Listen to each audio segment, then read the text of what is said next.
बुद्ध पूर्णिमा के अवसर पर नेपाल पहुंचे प्रधानमंत्री नरेंद्र मोदी। नेपाल के प्रधानमंत्री शेर बहादुर देउवा ने किया पीएम मोदी का स्वागत।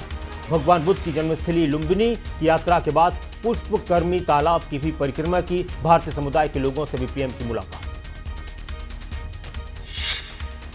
लुम्बिनी के दौरे के बाद भारत और नेपाल के प्रधानमंत्री के बीच होगी अहम वार्ता। दोनों देश के प्रधानमंत्री नेपाल भारत सहयोग और आपसी हितों के मामले पर करेंगे द्विपक्षीय वार्ता।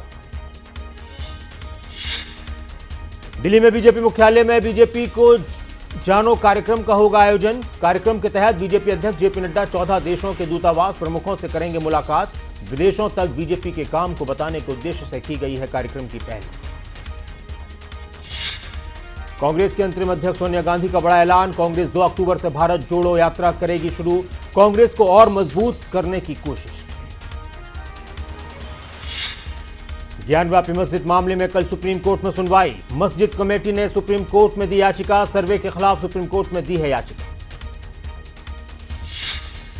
दिल्ली के मुंडका अग्निकांड मामले में आरोपी मनीष लकड़ा को 2 दिन की पुलिस हिरासत में भेजा गया। रविवार को दिल्ली पुलिस ने किया था गिरफ्तार।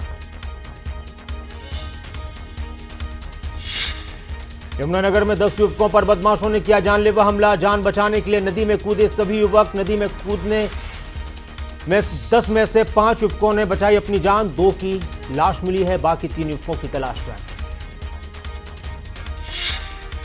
बीजेपी नेता रंजीता मेहता ने संभाला हरियाणा बाल कल्याण परिषद के मानद महासचिव का पद। मानद महासचिव बनने के बाद रंजीता मेहता का बयान, काउंसिल के जरिए बाल कल्याण रहेगी प्राथमिकता। काउंसिल का फंड बच्चों की भलाई के लिए होगा।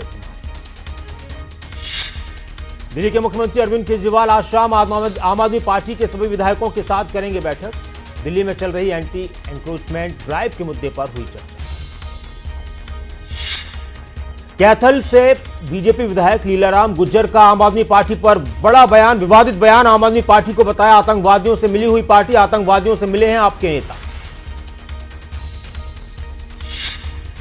डिप्टी सीएम दुष्यंत चौटाला का तूफानी दौरा। आज उचाना में तो 17 मई को नारनौल में रहेंगे दुष्यंत चौटाला। जेजेपी की रैली में होंगे शामिल। कुरुक्षेत्र के द्रोणाचार्य स्टेडियम में सांसद खेल स्पर्धा में दूसरे दिन कुश्ती प्रतियोगिता आयोजित। कैथल और कुरुक्षेत्र जिले के प्रतिभागी हुए शामिल। चरखी-दादरी में कृषि मंत्री जेपी दलाल करेंगे जनता के कष्टों का निवारण। जेपी दलाल कष्ट निवारण समिति की लेंगे बैठक। बैठक में 10 परिवारवाद रखे जाएंगे।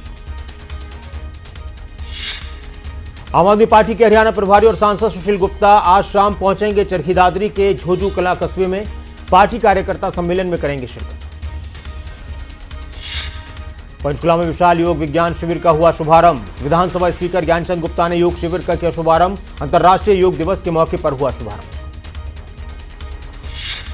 हिमाचल प्रदेश के सोलन जिले में पड़ने वाले कसौली के जंगलों में लगी भीषण आग। आग पर काबू पाने के लिए पंचकुला के कौशल्या डैम से भेजा गया है पानी। हेलीकॉप्टर्स के जरिए भिजवाया गया पानी।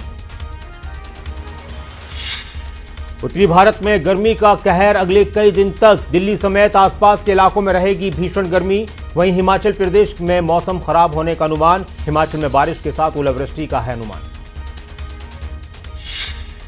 शिलाई के कोटा पाव में तेंदुओं का आतंक। 41 बकरियों को उतारा मौत के घाट। किसानों को लाखों रुपए का नुकसान। प्रशासन से तेंदुओं को पकड़ने की गुहार। गूगल ट्रांसलेशन में शामिल हुई संस्कृत भाषा। हरियाणा के गृहमंत्री अनिल विज ने किया गूगल का धन्यवाद। कहा वेदों को समझने में होगी आसानी।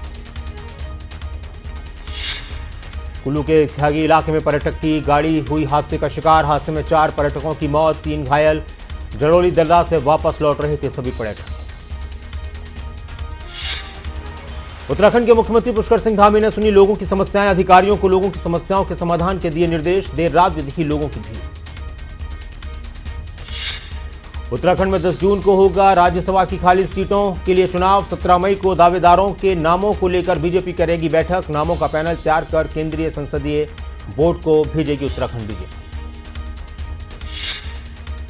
हरिद्वार में हरियाणा के मुख्यमंत्री मनोहर लाल ने पूर्व केंद्रीय मंत्री रमेश पोखरियाल निशंक से की मुलाकात। बाबा रामदेव से भी मुख्यमंत्री की हुई मुलाकात।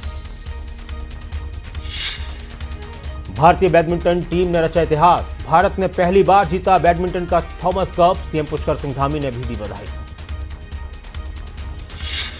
22 मई से शुरू होगी हेमकुंड साहिब की यात्रा। राज्यपाल और सीएम पंच प्यारों को करेंगे रवाना।